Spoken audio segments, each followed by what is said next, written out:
Fala, meus queridos, tudo bem?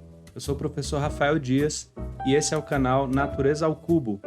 O meu objetivo, junto com o professor Kevin e com o professor Vitor, é ajudar você a gabaritar a prova de Ciências da Natureza do PAS. Agora você vai ter acesso a uma resolução completa de uma prova de Física. Só que antes, eu queria que você já deixasse o like no vídeo, já se inscrevesse no canal para dar aquela força pra gente, beleza? Vamos nessa? Item 89. Se somente a chave S2 for fechada, o sistema dissipará 48 watts de potência. Bom, nesse item, uma informação importante que é dada no texto é o valor dessas resistências, que vão ser aqui 2 ohms, 4 ohms e 6 ohms. E essa DDP aqui, que é de 12 volts. Se eu fechar só o S2, a chave S2, só vai passar corrente no resistor R2. Então, aqui para eu calcular a potência dissipada nele, eu vou fazer o quê? U ao quadrado sobre R. O EADDP vale 12 e a resistência ali de 4 ohms. Vou fazer essa continha rapidinho aqui, ó. 12 ao quadrado é 12 vezes 12 sobre 4. Pode simplificar aqui. 3 vezes 12, 36 watts.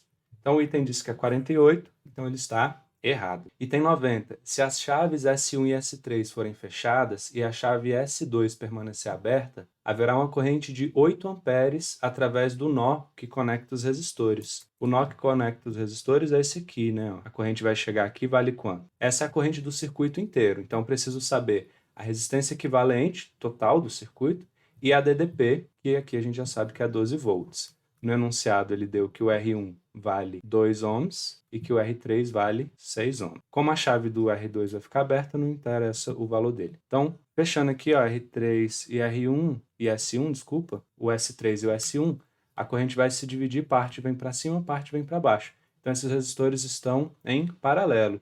Eu vou calcular a resistência equivalente fazendo isso aqui, ó. A resistência equivalente vai ser R1 vezes R3 dividido por R1 mais R3, né? O nosso produto pela soma. Então, vai ficar 2 vezes 6 mais 2 mais 6. 12 sobre 8, que é a mesma coisa que 1,5 ohms. E agora eu aplico isso aqui na lei de Ohm. U igual a R vezes I. A DDP é 12, o R 1,5 vezes I.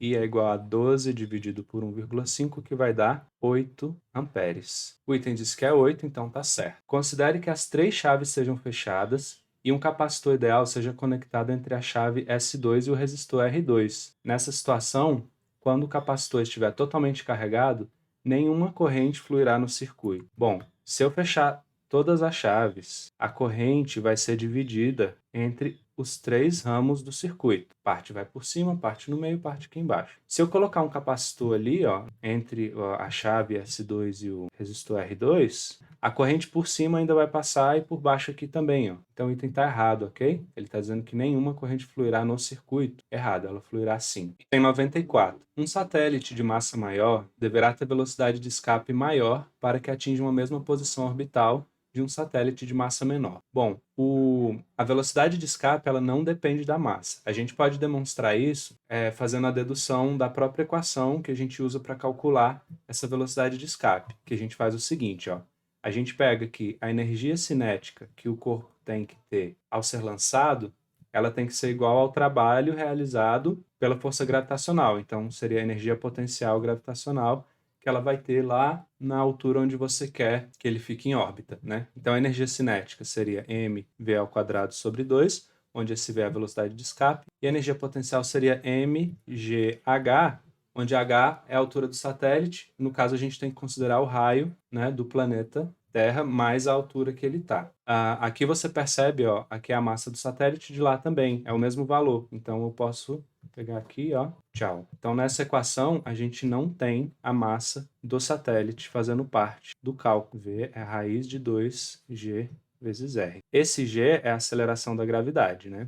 E, em alguma equação, você pode achar que o gzinho é igual a gzão m sobre r ao quadrado, e substituindo isso naquela equação, você pode ter uma outra versão, vamos dizer assim, 2gzão mr sobre r ao quadrado, fica aqui, né? São duas equações possíveis, uma envolve o gzinho, que é a aceleração da gravidade, e outro gzão e a massa do planeta Terra, que vai ser a constante gravitacional, né, a massa do planeta. Então, de qualquer forma, não depende da massa do satélite, o item está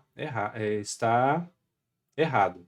Item 95. Para que o período da órbita de um satélite seja reduzido a 1/8 do valor original, o satélite precisa ser movido para 1/4 do seu raio médio original. Então, o que relaciona período e raio é a lei de Kepler, a terceira lei de Kepler. Então, vamos colocar aqui, ó, TA ao quadrado sobre RA ao cubo é igual a TB ao quadrado sobre RB ao cubo, onde TA é o período do satélite inicial ali na primeira posição e RA é a distância dele, o raio dele, na primeira posição. TB é o período na segunda posição, RB é o raio na segunda posição. Se a gente substituir os valores que ele está pedindo, olha o que vai acontecer. Olha só, ele está dizendo que se o período TB for 1/8 do valor original, ou seja, do TA, o raio RB tem que ser 1/4 do raio original RA. Vamos substituir esses valores na equação aqui e ver se vai dar certo. Ó.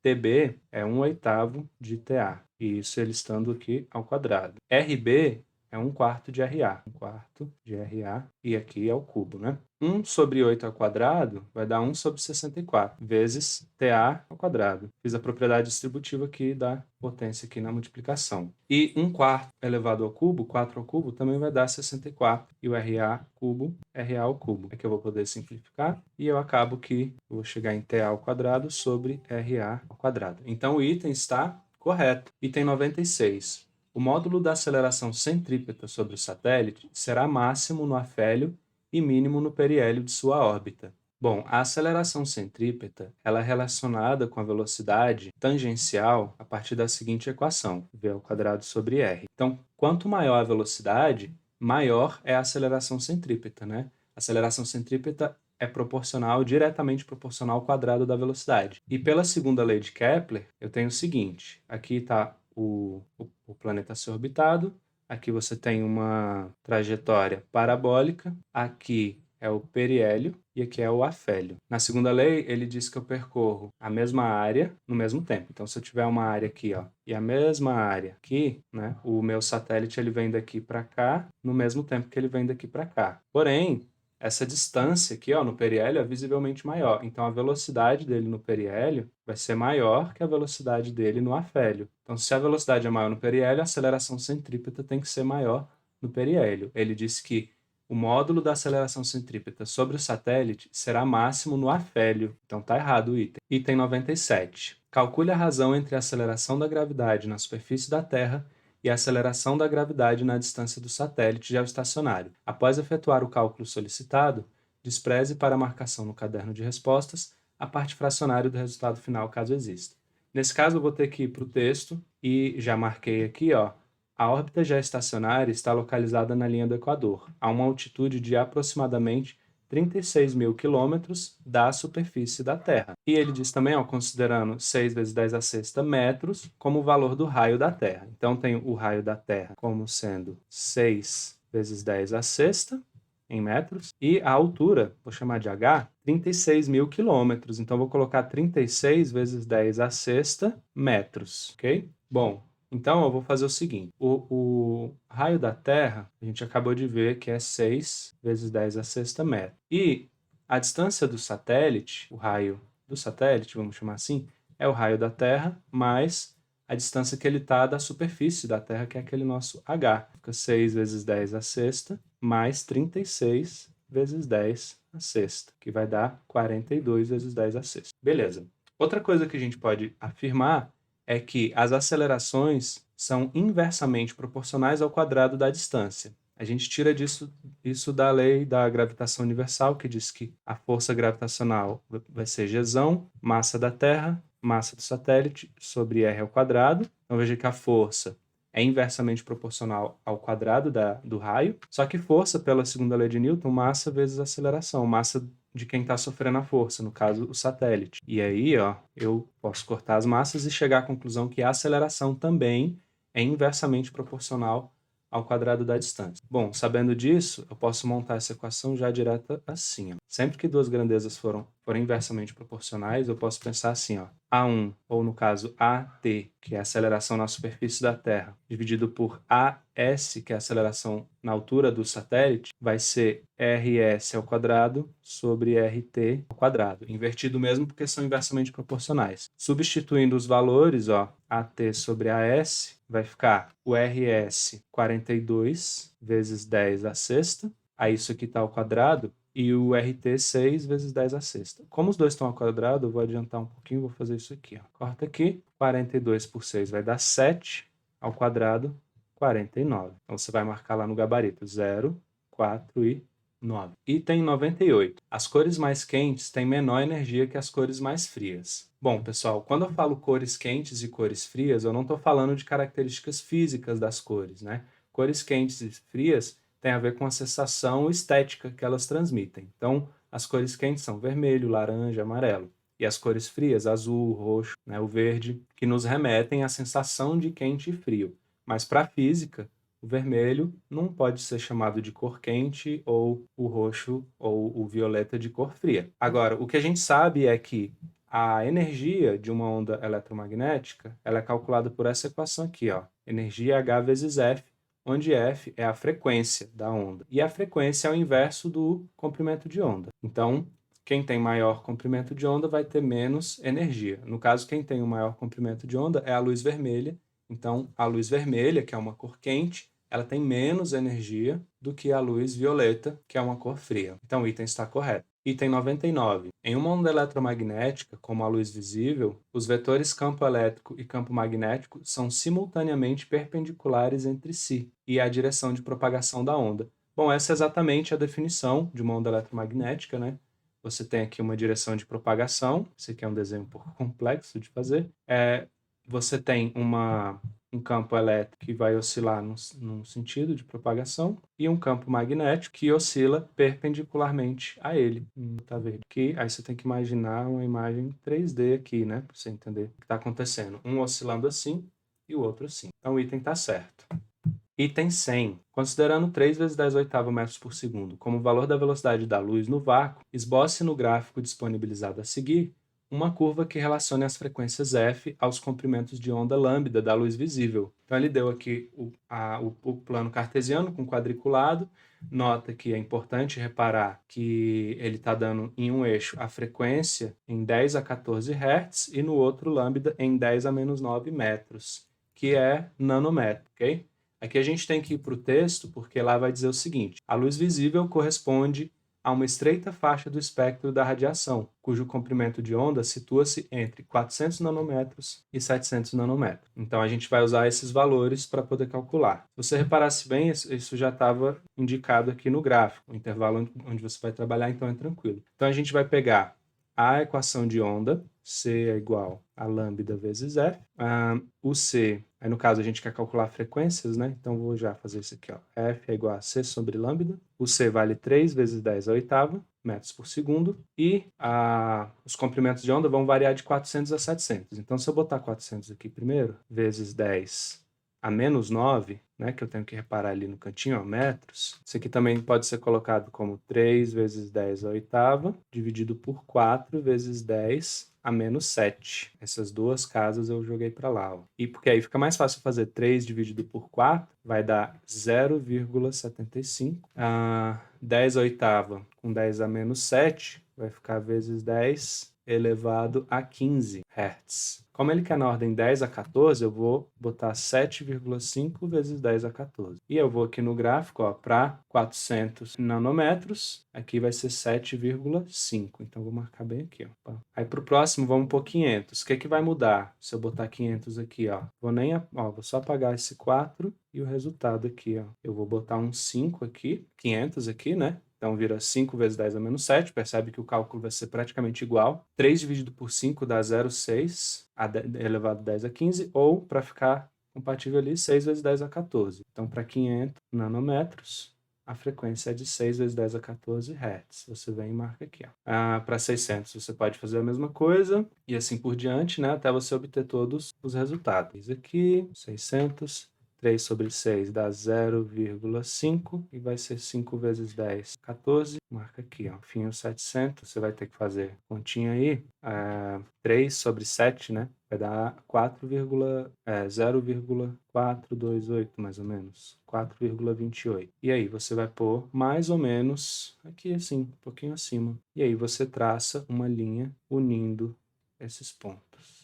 Item 101. Considerando que o fio condutor atravessa completamente a região de campo magnético, assinale a opção que apresenta o tempo em que haverá corrente induzida no fio, desde o instante em que ele começa a entrar no campo magnético até o instante em que ele sai totalmente da região onde existe campo magnético. Então, galera, essa questão ela é muito importante a gente entender a situação. Para isso eu fiz aqui um esqueminha mostrando o seguinte. Eu tenho ali o campo magnético, essa região representada pelos xizinhos, né? E aí, quando esse fio entra nessa região, olha só, à medida que ele entra, o campo magnético dentro do fio está variando, está cada vez maior. Depois que ele já está totalmente dentro da região, ele se movimentar dentro dela não vai mudar o valor do fluxo magnético que atravessa ele, porque como o campo é constante, ele é uniforme, à medida que ele se movimenta dentro do campo, não tem variação de fluxo magnético. Então, eu não vou contar esse momento aqui. E depois ele vai sair completamente, e à medida que ele sai, o campo está variando novamente. Então, o campo varia à medida que ele entra e depois à medida que ele sai, apenas. Então, como é que eu vou calcular isso aqui, ó? O texto da questão me deu que o comprimento desse fio retangular é de 1,8 metros, ou 0,8, desculpa. Então, como é 0,8 para entrar e mais 0,8 para sair, eu vou considerar que ele percorre uma distância de 1,6 metros. 0,8 entrando, 0,8 saindo. E a velocidade, a questão me deu uma velocidade de 0,4 metros por segundo. Está também no texto da questão. E ele perguntou quanto tempo vai demorar durante quanto tempo, na verdade, ele está sofrendo variação de fluxo magnético. Então, basta agora eu jogar na equação aqui do movimento uniforme, já que a velocidade dele é constante, né? E aí eu vou ter que o ΔT é 1,6 dividido por 0,4. Isso vai me dar o resultado de 4 segundos, letra B. Item 102. Com base nas informações e na figura precedentes, determine em volts a força eletromotriz induzida no fio condutor. Multiplique o resultado encontrado por 1000. Após efetuar todos os cálculos solicitados, despreze para a marcação no caderno de respostas a parte fracionária do resultado final obtido, caso exista. Bom, aqui a gente vai ter que pegar algumas informações do texto, né? Por quê? O fluxo magnético, na verdade, a força eletromotriz, ela pode ser obtida através de variação do fluxo pela variação do tempo. O fluxo, quando o fio está totalmente fora, é zero. E à medida que ele vai entrando no campo, esse fluxo vai aumentando até um valor máximo que pode ser calculado por essa equação, B vezes A vezes cosseno θ. No texto da questão, ele diz que esse fio ele entra perpendicularmente ao campo, então esse cosseno θ eu não preciso me preocupar com ele, né? A gente vai só substituir os valores do campo, que ele também deu no texto, 0,15 Tesla, e da área, que no caso ele me deu as dimensões aqui do fio, né, que seria 0,8 metros, e a altura dele aqui 0,25. Então, essa área vai ser 0,8. Colocar um parênteses só para evidenciar que esse é o cálculo da área, tá? Ele é totalmente redundante aqui. E fazendo esse cálculo, eu vou obter aqui 0,8, vai ser 0,2 vezes 0,15, 0,03. A Weber, né, é a unidade de medida de fluxo. Essa é a variação do campo quando o corpo entra. Quando ele sai, vai ter o mesmo valor, né? Porque é esse mesmo cálculo, só que ele começa com 0,03 e depois vai para zero. Mas para eu calcular aqui, eu posso pensar nesse fluxo aqui quando ele entra, só 0,03. No item anterior, no item 101, a gente calculou que para o tempo que ele fica variando o fluxo, é de 4 segundos, só que é 2 segundos entrando e 2 saindo. Como eu só peguei a variação de fluxo dele entrando, eu vou pôr o tempo também de entrada, e aí eu vou obter 0,015 volts, e aí ele pediu para multiplicar o resultado encontrado por 1000. Então 0,015 vezes 1000 dá 15, e essa é a resposta que você vai pôr no gabarito.